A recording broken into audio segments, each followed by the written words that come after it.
Hello everyone. So in this video we will discuss about some features of Indian economy, and we have discussed this topic. I have explained this topic um, in my board, and here I am just explaining this in English language, and that explanation was in Hindi language. So this time I am explaining this in English language. So before entering the subject, we will discuss about the definition of economy and economics, and then we'll see the keywords. So here we see the definition of economics. So economics is a subject in which we study about the distribution and production and distribution of goods and services, and especially the process of production and distribution of goods and services. So especially here we see two terms, that is uh, production and distribution and goods and services. So when we talk about the goods and the production and the distribution, so here we see that every country has their own distribution and production uh, system. So when we see the specific production and distribution of any country, so we can consider and understand the type of the economic system of that country. Like we have the capitalist economy, socialist economy, and we have in our country we follow the mixed economy system. And somewhere in the world now, I do not think that it is present the communist economy. So there are majorly four type of the economic system.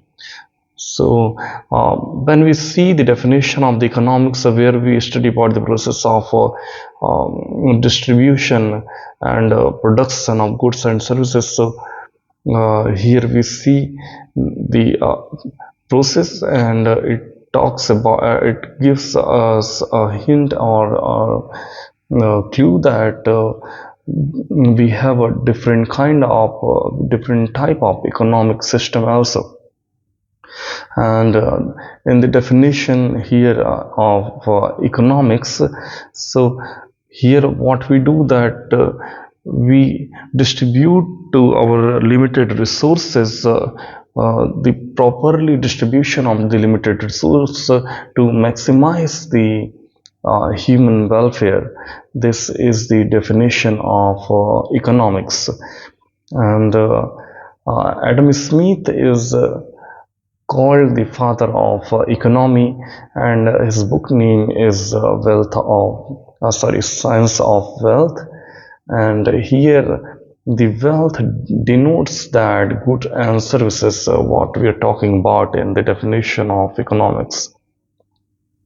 And there are another term, that is economy. So economy is the structure of economic activity in any country or in any region. And now we see the two part of the two kind of economics, that is the microeconomy and macroeconomy.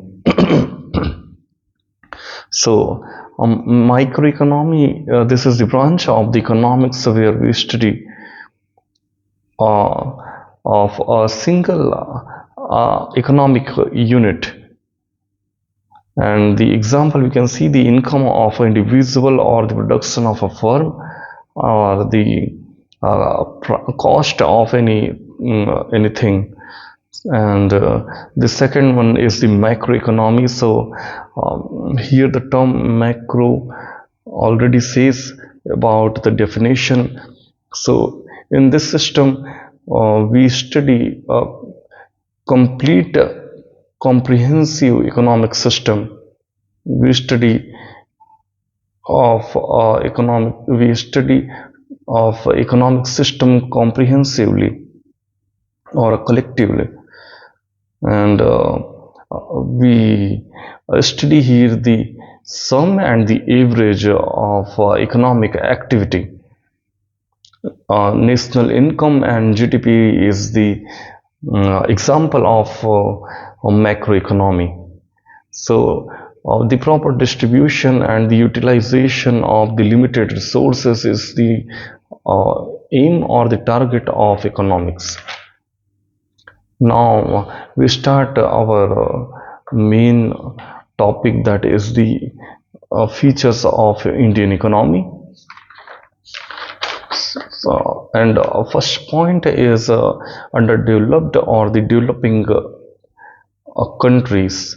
So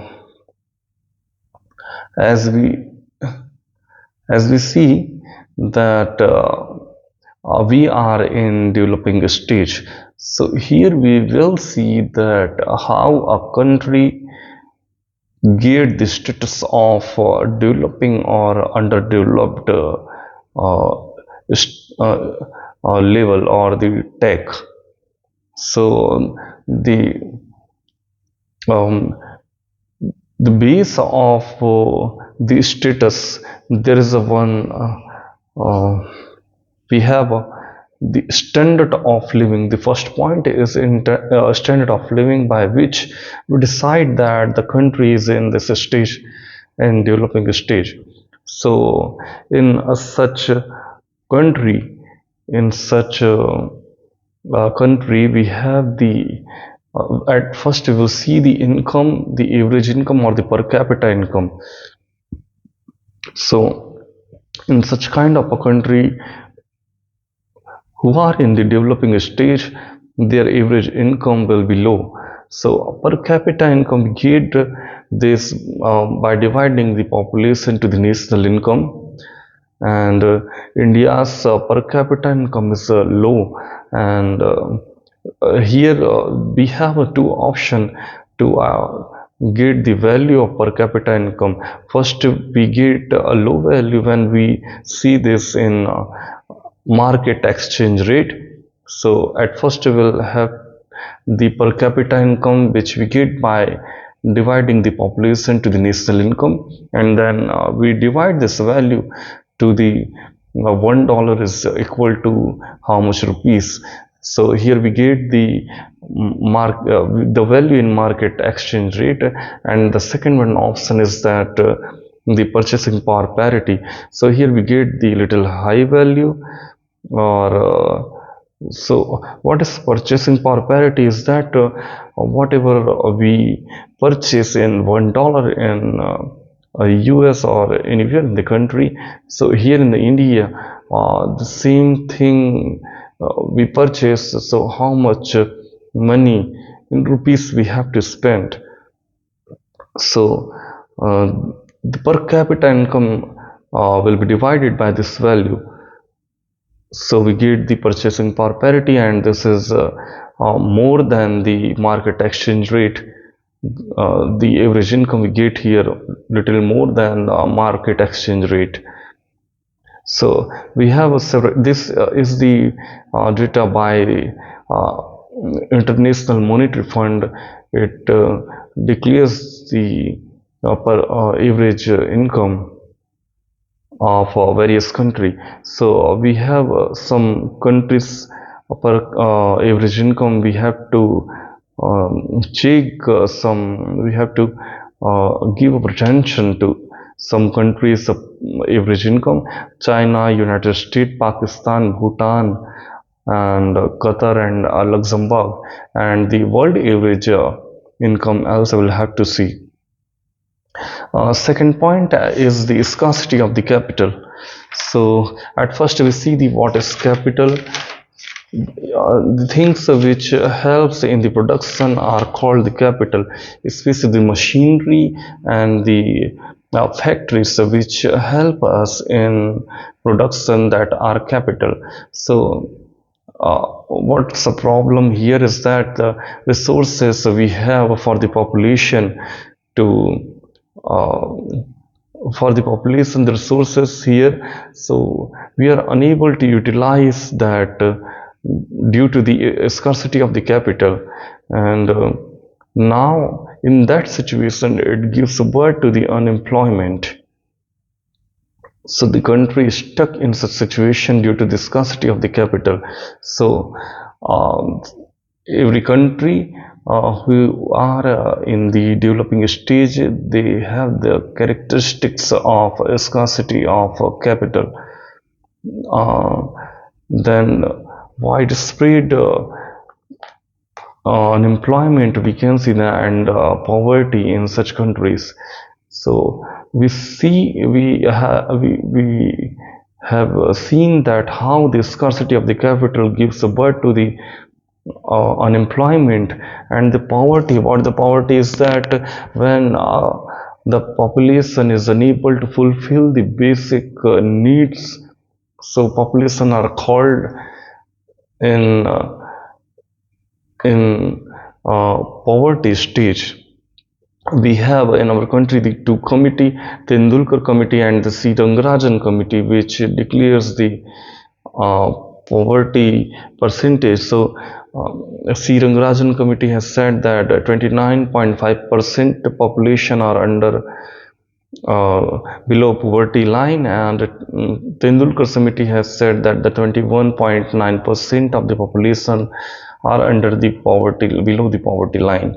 So the government of India has accepted the recommendation of the report of Tendulkar committee, and we believe that here the government has accepted the report of 21.9% of the population are below the poverty line. And there are so many points remaining. We will discuss that in another video. Thank you so much. Bye bye.